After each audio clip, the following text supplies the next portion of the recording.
Welcome, everybody. So this week's Joy of Gratitude has been sponsored in the merit of a refuah shlema for Yehuda Shalom ben Chaya Racha.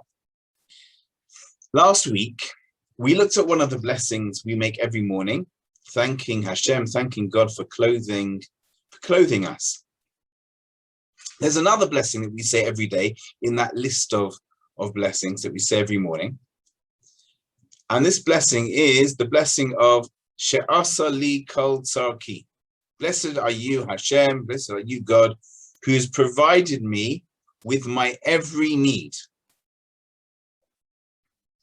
Now, what's interesting is that when the Talmud is instructing us about these blessings, it links some of them to certain actions that we do.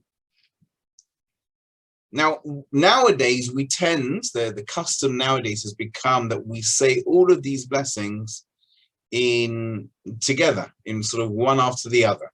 But it wasn't always that way. And the Talmud tells us that with regards to this blessing of, thank you, Hashem, that you have given us all of our needs, we should say it when we're putting on our shoes. And for that reason, there are some people who, on Tisha B'Av, which is coming on Sunday, don't say this blessing in the morning because we don't wear shoes. So here's the question.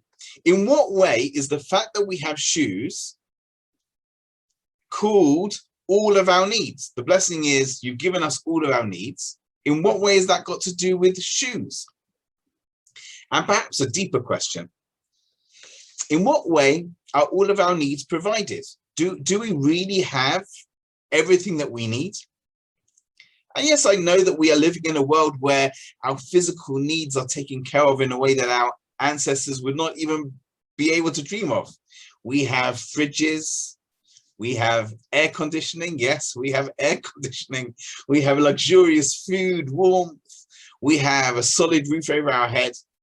And therefore, perhaps we need to consider how many of the things we say we need are actually not essential. But putting all of those things aside, there are many things that we really do need and we haven't got. There are some people who haven't got the health that they need.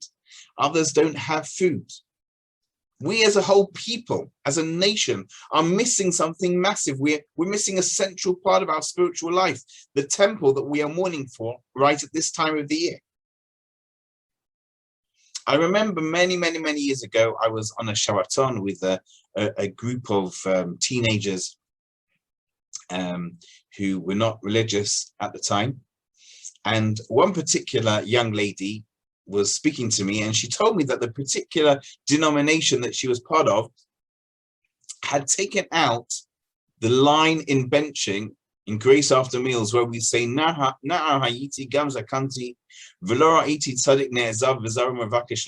was young, and now I'm old, and I have not seen a righteous person forsaken or his children begging for food. So this young lady's temple, the temple she was part of, in their version of benching, they'd removed this line because they said it isn't true. What about the suffering of our people? Only a generation ago, there were many righteous Jews or their children who were forsaken and desperate for food. So therefore, they decided to remove this line from their Birkat Hamazon. And she was asking me what my take was on this as an Orthodox Jew. So I said to her, wow, it's an excellent question. It is an excellent question. But first things first, this particular line is from Tehillim. It's from Psalms, and it was written by King David.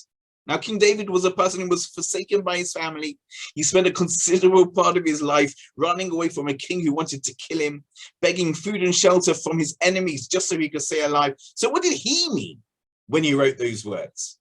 What did he mean when he says, I've been young and now I'm old and I've never seen a righteous person forsaken or his children begging for food? What did he mean? Clearly he wasn't lying, and yet his whole life had been a life of suffering. Clearly there's something deeper going on. But nevertheless, the point is clear.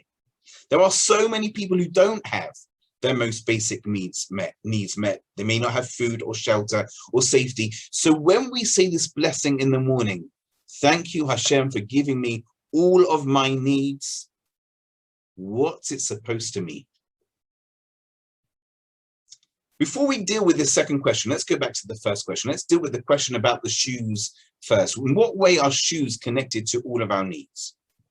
According to the early commentary on our prayers, the Avudraham, we cannot go and deal with the things we need to do every day. We can't go to the market for business. We can't achieve anything outside of our home unless we have shoes on. Now, whereas clothes are here for dignity, their modesty, respectfulness, shoes are essential. They're essential need because they protect our feet from harm. Clothes may also do if it's cold, but it doesn't have to be. If the temperature is pleasant, in theory, we could all be walking around without clothes on, and it would be completely fine. We wear it because of modesty or dignity. But shoes, if we were to walking around barefoot outside, it would be very, very painful. Our shoes protect us and they allow us to go out into the world. So therefore, shoes are a gift that allow us to fulfill the needs of the day. They are the wherewithal through which all our needs can be met. So in that way, you could say that shoes are all of our needs, or they're the way that we get all of our needs.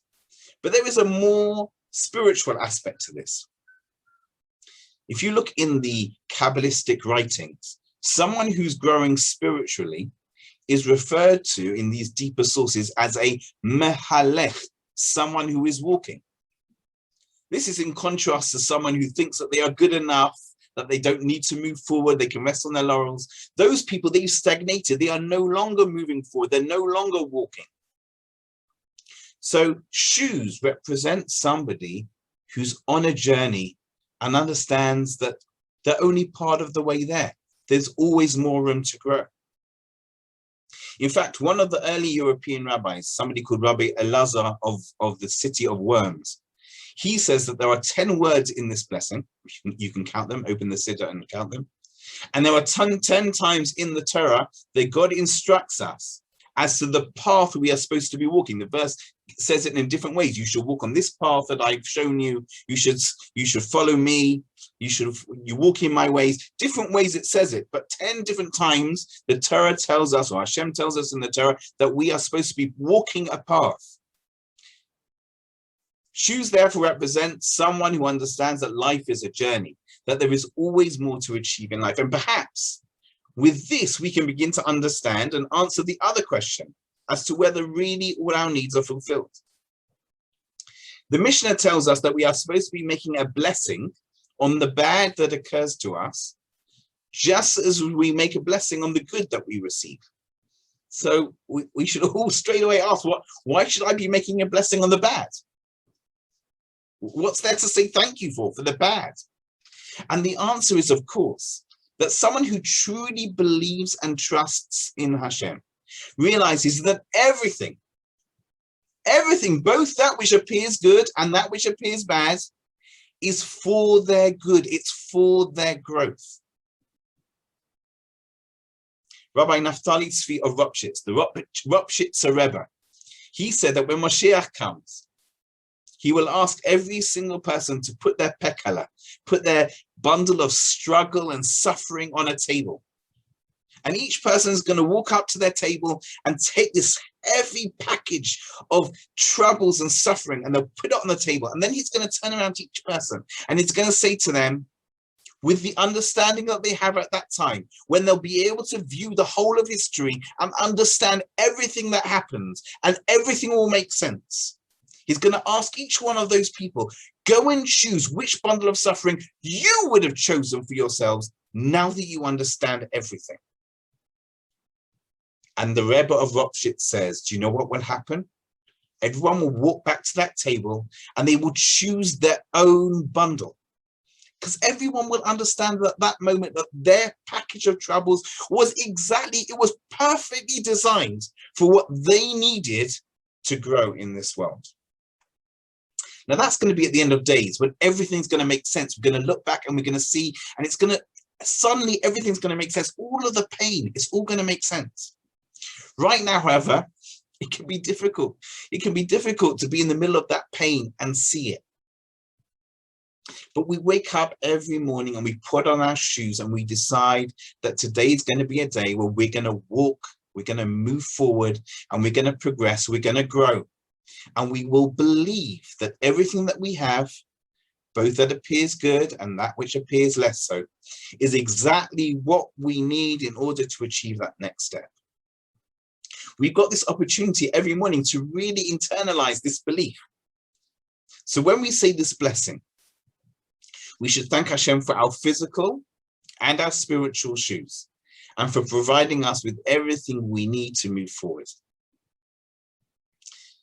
Thank you, everybody, and I wish everybody a deep and meaningful fast, and may we witness the miraculous return of both Jewish unity, the miraculous return of Jewish unity, and with it, the temple very, very swiftly in our days. Thank you, everybody.